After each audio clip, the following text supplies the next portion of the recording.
Hello friends, आप कैसे हैं।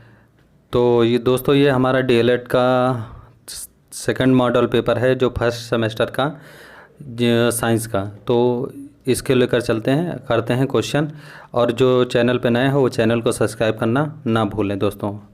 तो मेरा जो पहला क्वेश्चन है, प्रकाश संश्लेषण की क्रिया होती है माइटोकॉन्ड्रिया में, हरित लवक में, राइबोसोम में या एंडोप्लाज्मिक जालिका में। तो आप कहाँ से लिखेंगे? इसका हरित लवक आंसर होगा, आप लगा सकते हैं। खाद्य श्रृंखला में प्रथम है मांसाहारी जंतु, हरे पौधे, कीट भक्षी पौधे और मांसाहारी जंतु। तो इसका क्या होगा? हरे पौधे होगा उत्तर। अगला क्वेश्चन है जो हमारा, दौड़ने हेतु उपयुक्त अनुकूलित प्राणी है जो सबसे ज़्यादा दौड़ता है, वो क्या है? चमगादड़, सायरन, एंटीलोप और यूरोमेट्रिकस। तो यहाँ पे एंटीलोप, ये जो शुतुरमुर्ग होता है उसी को के नाम है एंटीलोप। वायु है विषमांगी मिश्रण, शुद्ध पदार्थ, यौगिक और समांगी मिश्रण। तो यहाँ वायु होगा विषमांगी मिश्रण। क्यों? क्योंकि जो कार्बन है, ऑक्सीजन है, इनके परसेंटेज घटते बढ़ते रहेंगे, यौगिक नहीं हो सकता। निम्नलिखित में से उभयचर प्राणी है खरगोश, चूहा और कछुआ और गाय। तो इसमें क्या होगा? कछुआ आपका फाइनल आंसर होगा। अब चलते हैं लघु उत्तरीय प्रश्नों के उत्तर तरफ। अति लघु जो हैं आपके, परमाणु किसे कहते हैं? परमाणु तत्व का वह छोटा सा छोटा भाग होता है जो क्या है, रासायनिक अपक्रिया में भाग तो लेता है लेकिन स्वतंत्र अवस्था में नहीं रहता है। तो आप परमाणु की सबसे बेहतरीन डेफिनेशन है, इसी को लिख सकते हैं। मनुष्य की ज्ञान इंद्रियां क्या होती हैं, कितनी होती हैं? तो मनुष्य की 5 ज्ञान इंद्रियां होती हैं, आँख, नाक, कान, जीभ, त्वचा, जिसके द्वारा हम क्या तत्वों को महसूस करते हैं, चाहे देखना हो, सुनना हो, खाना हो, ये सब चीज़ें। अब अगला क्वेश्चन है, मात्रक किसे कहते हैं? मात्रक राशि के जो है, भौतिक राशि के मापन के लिए जिन भी मानक राशि का प्रयोग किया जाता है उसे ही हम क्या कहते हैं? मात्रक कहते हैं। जिसको मापने के लिए हम प्रयुक्त करें वही उसका मात्रक कहलाएगा। आर्द्रता ग्राही जड़ें क्या होते हैं? इंपॉर्टेंट क्वेश्चन, जितना भी इसमें है सब इंपॉर्टेंट ही है। तो ऐसी जड़ें जो हवा में लटकी रहती हैं और स्पंजी होती हैं, जो क्या है, जलवाष्प को अवशोषित करती हैं, उन्हें हम आर्द्रता ग्राही या वायवीय जड़ें कहते हैं। जैसे आर्किड की जड़ें हवा में लटकी होती हैं और पानी को शोषित करती हैं वाष्प। पर परागण क्या है? जब पुष्प के परागकण उसी पुष्प के वर्तिकाग्र या उसी पुष्प के वर्तिकाग्र पर पहुंचते हैं तो ऐसी क्रिया को पर परागण क्रिया कहलाती है। तो आप इसको भी याद कर लीजिएगा। ये याद करिए, बायो से क्वेश्चन कोई ना कोई आपको मिलेगा ही मिलेगा। अगला क्वेश्चन है, दोलन गति किसे कहते हैं? जब कोई वस्तु अपनी मध्य स्थिति के दोनों ओर गति करती है तो वह गति क्या कहलाती है? दोलन गति। सबसे अच्छा एग्जाम्पल पेंडुलम घड़ी। अब चलते हैं लघु उत्तरी। तलछटीकरण प्रक्रिया को समझाइए। तलछटीकरण प्रक्रिया का आशय द्रव में जो अवलेय ठोस है, मिश्रण है, जो मिलता घुलता नहीं है, उसको कैसे हम अलग करते हैं या निथारना जिसे कहते हैं। जैसे रेत और पानी का मिक्सचर लेते हैं तो रेत और पानी के मिक्सचर में कुछ देर रख देते हैं तो रेत क्या होती है, नीचे बैठ जाती है। और हल्का सा हम कोई भी छड़ी या कुछ लगा कर क्या करते हैं, पानी को हल्का सा निकाल लेते हैं तो वो दूसरे के बर्तन में, पॉट में इकट्ठा हो जाता है और नीचे रेत बैठ जाती है। इस तरह हम रेत और उसी को क्रिया को क्या कहते हैं? निथारना कहते हैं। जैसे सोना निकाला जाता है तो सोने को हिला हिला के नीचे बैठाते हैं तो मिट्टी में से सोना नीचे बैठ जाता है और पानी बाहर निकल आता है।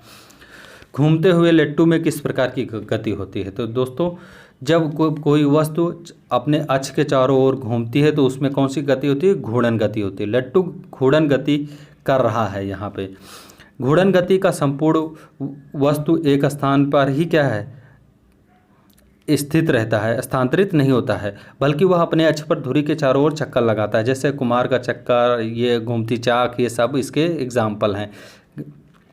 परागकण की प्रक्रिया क्या है? परागण प्रक्रिया को समझाइए।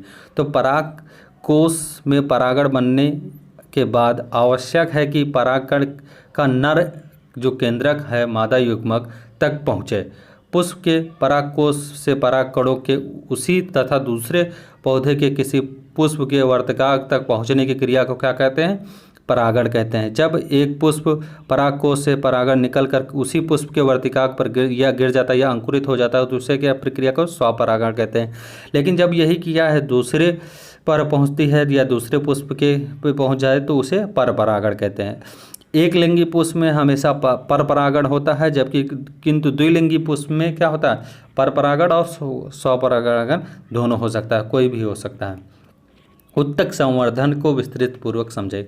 उत्तक संवर्धन वो विधि है जिसमें क्या करते हैं हम लोग, कलम जो विधि होती है वही उत्तक संवर्धन विधि, जहाँ से हल्का सा टेंशन निकलता है वहीं से काट लेते हैं। तो यहाँ एक उत्तक छोटी क्या है, उस विधि का पोषक जो होती है कलम, उसको पोषक तत्वों में रखते हैं, तो वहाँ से क्या है, कैलस टाइप का कुछ अंकुरन निकल आता है।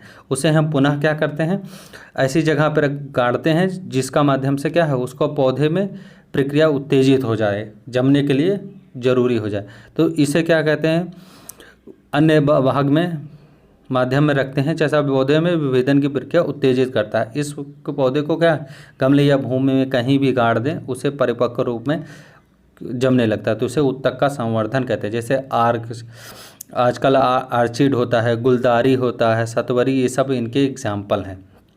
पदार्थ के विशिष्ट गुण, वाष्पशीलता, क्वथनांक, घनत्व को समझाना है। तो वाष्पशीलता, जब कुछ पदार्थ शीघ्र वाष्प बनकर उड़ जाते हैं, इनको वाष्पशील पदार्थ कहते हैं। इनके जैसे ईथर है, स्पिरिट है, ये उनकी गुणों की पहचान होती है। क्वथन क्या होता है, वह निश्चित, यहाँ ताप होगा, आप लिख गया है तो यहाँ ताप होगा, जिस पर कोई द्रव पदार्थ उबलता है, उस ताप को द्रव का क्वथनांक कहते हैं, और पदार्थ के इस गुण को ही हम क्या कहते हैं, क्वथन कहते हैं। जिस पे वो उबलता है उसे क्वथनांक, और जिस उस गुण को क्या कहते हैं हम लोग, क्वथन कहते हैं।